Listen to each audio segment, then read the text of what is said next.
Hey you guys, this is Crow here from Crow Archery Motorcycle Adventures, and today I have a trigger heavy video for you, and this is going to be titled Dear Harley Davidson and Community.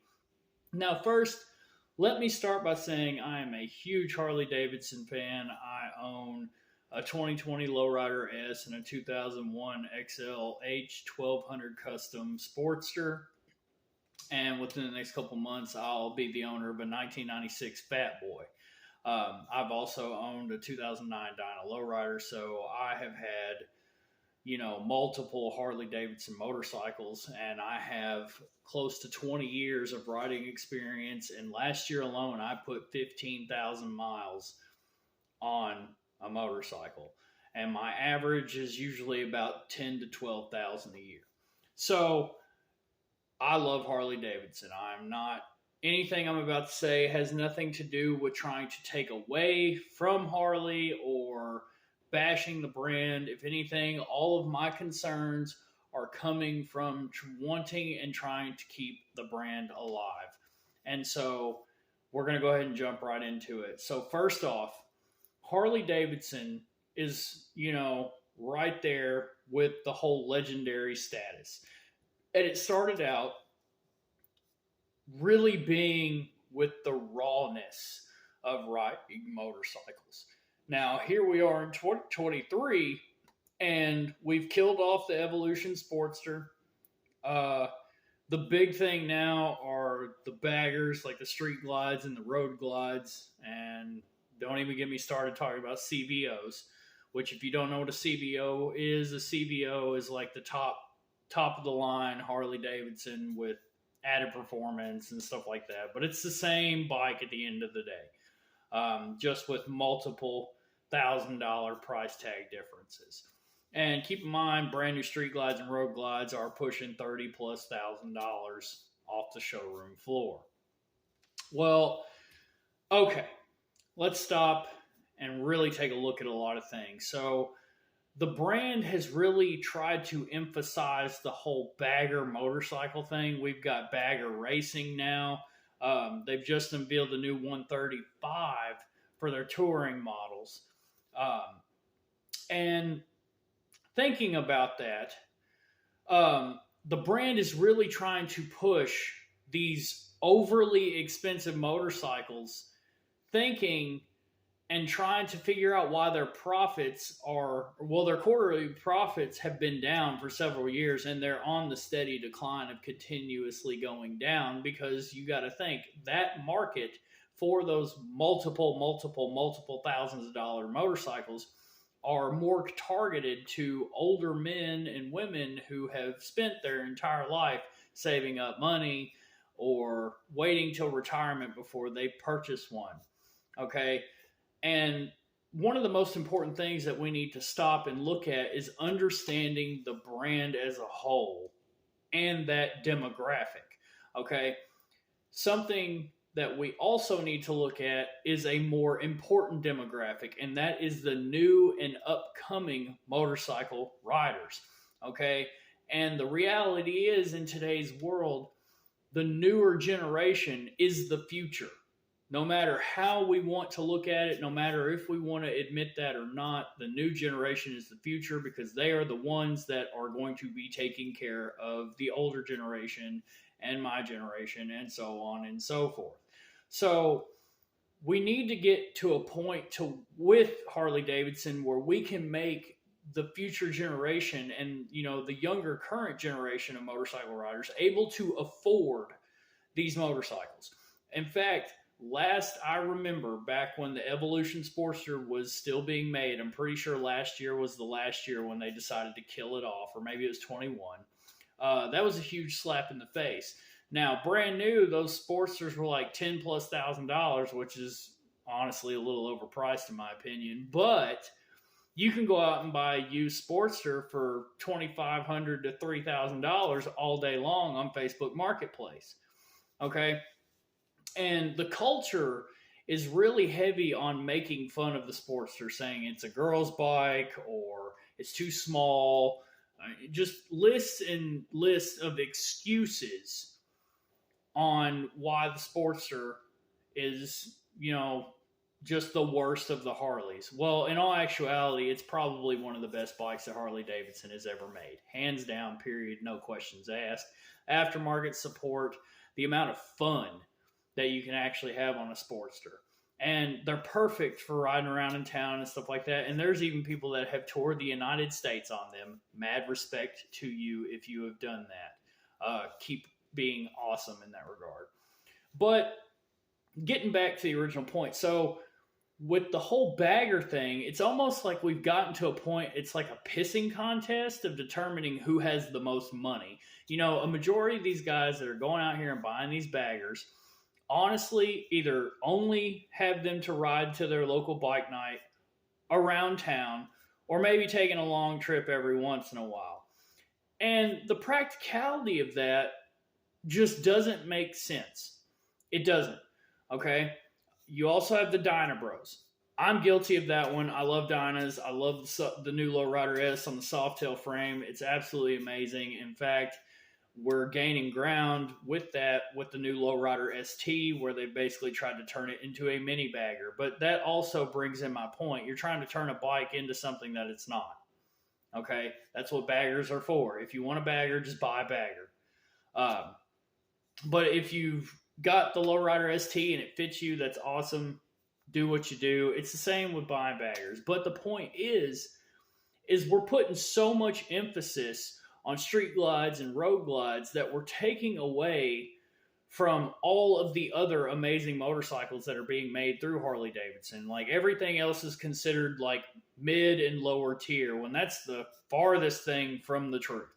In fact, one thing I will say is that when it came to the Sportster, especially buying one used for like $2,500, the great thing about it is that is the moment in time where you truly shape a new rider to your brand. Me, when when my Sportster was still up and going, I rode that Sportster more than my lowrider that I had, my '09 Dyna lowrider. I rode it everywhere. So it's not like I didn't have a bigger bike, but the bigger bike wasn't as much fun. And the aftermarket, like I said, is incredible with that. And now the aftermarket's getting better with the baggers and the Softails and stuff like that. But again, as I've stated, quarterly profits are down. And a lot of that has to do with that generation that was paying those kind of prices. They're dying off. And in today's world, we can buy motorcycles for a fraction of the cost of a new Harley Davidson that performs better. That's facts. That is absolute facts. There is nothing that we can say to take away from that. Okay? And so, really, I believe what we need to do is we need to get away from this whole bagger trend, because it's to the point now. In fact, about a year ago, I went down to go renew my motorcycle license, and the lady that was sitting across from me, she was like, "Oh, this is awesome. I just signed up for the rider's course over at our local Harley Davidson dealership. I've never ridden a bike by myself. I've always ridden on the back of one, and I went down there to look at purchasing my first bike, and these people wanted to sell this woman who was 5'2" and weighed 100 pounds soaking wet a brand new Road King. How are you creating a loyal customer by doing that? You're actually putting them in a position to where they can die very easily by not having the experience to handle a bigger motorcycle like that. It's very wrong. It's irresponsible. And I do understand a sense of trying to make bigger commission and trying to sell a more expensive motorcycle. But the thing is, you create a more loyal customer fan base that will continue to purchase your motorcycles if they can walk into a place and trust the people they are buying something from. Okay? Which leads to another big issue. So there's the whole thing of the certified pre-owned Harley Davidson thing. Well, the thing and the problem with that is that if you get on dealership websites, you'll notice that they have some really awesome pre-owned bikes, but they don't say certified Harley Davidson. And the reason they don't is because they have aftermarket parts that are not Screaming Eagle or Harley Davidson.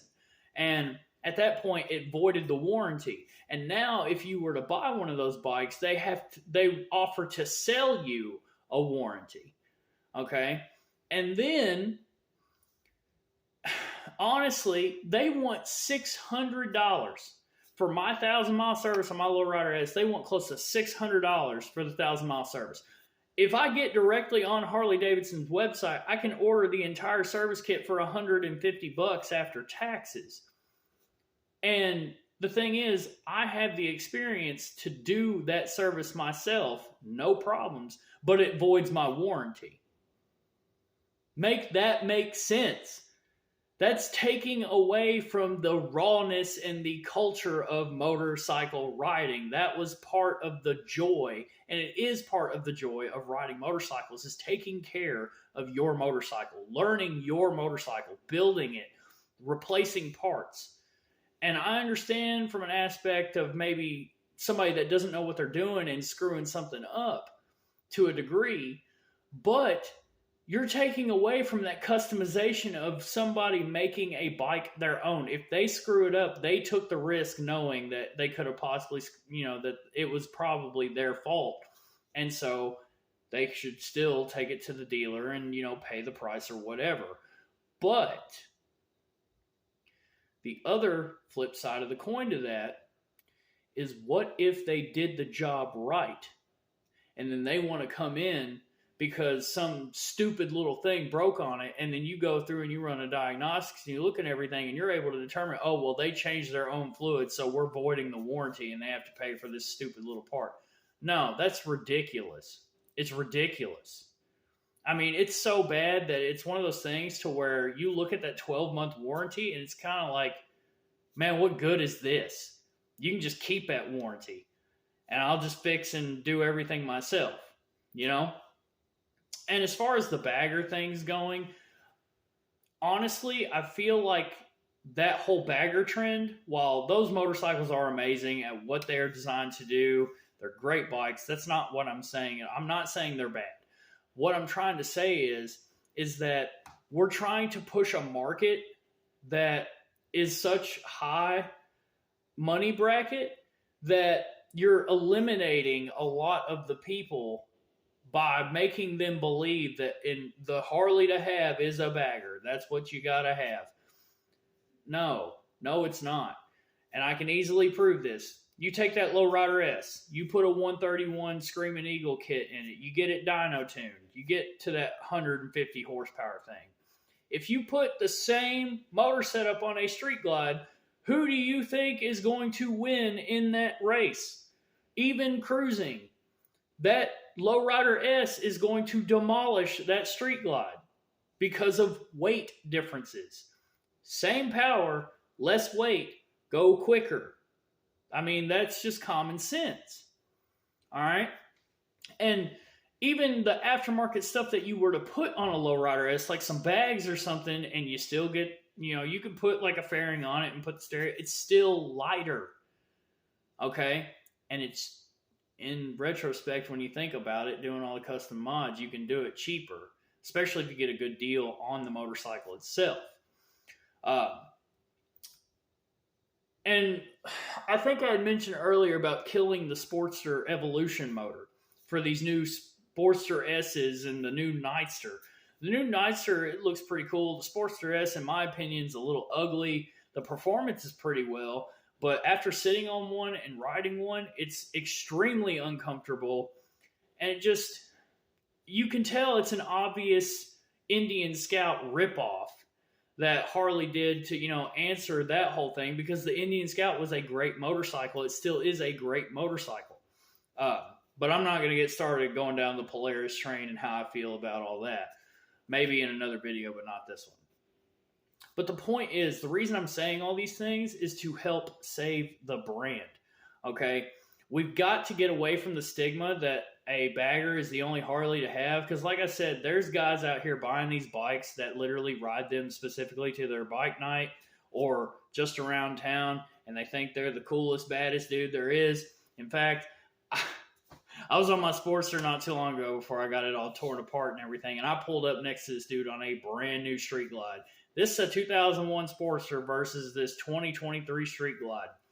I blew the brakes off that dude.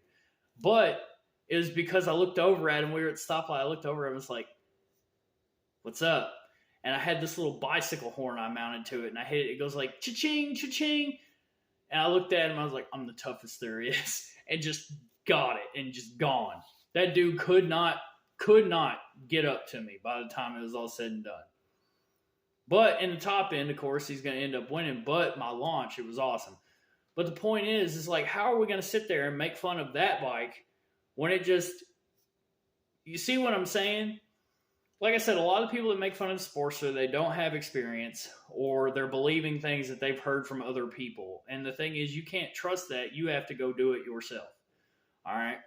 And the whole bagger thing, there's been a bunch of people giving you all these justification reasons as to why they keep that and sell all their other ones. And to be honest, if we're being completely real about it, it boils down to not wanting buyer's remorse and also trying to maintain a certain status within your friend group or a spotlight on yourself. Like me. Dude, don't buy motorcycles based on popularity. Buy them for your actual practicality and uses. You will get so much farther with them, and you won't be constantly in debt and all of that.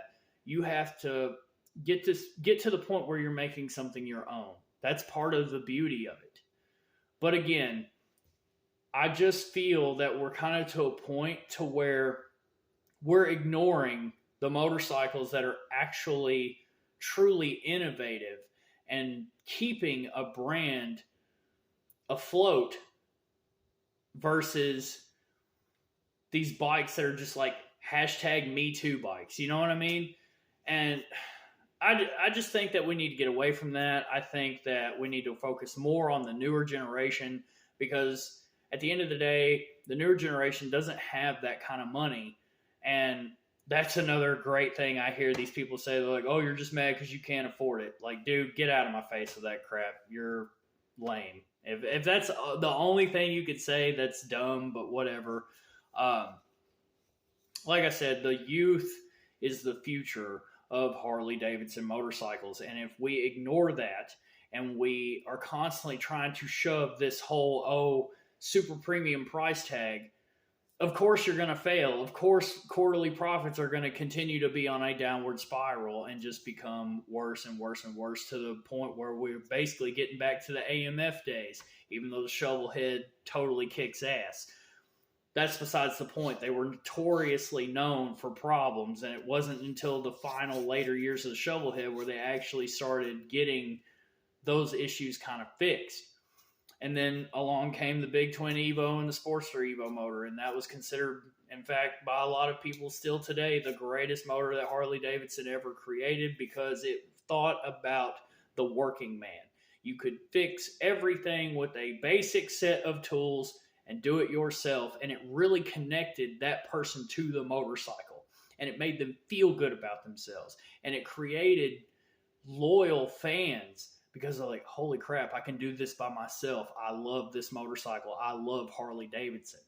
But now we're straying away from that, and call it future technology, call it what you will, but realistically it's done on purpose to eliminate that. And to me, that is a very vital, important piece of being a motorcycle rider, is learning your equipment and being able to fix your own stuff. There's no greater feeling of satisfaction than fixing your own motorcycle and working on your motorcycle. At least that's my opinion. But again, if we want Harley Davidson to stay profitable, continue to go up in stock price, continue to be legendary, and not go the way of the dodo bird, because, I mean, let's face it, this world is getting pretty crazy right now, then we're going to have to acknowledge the elephant in the room.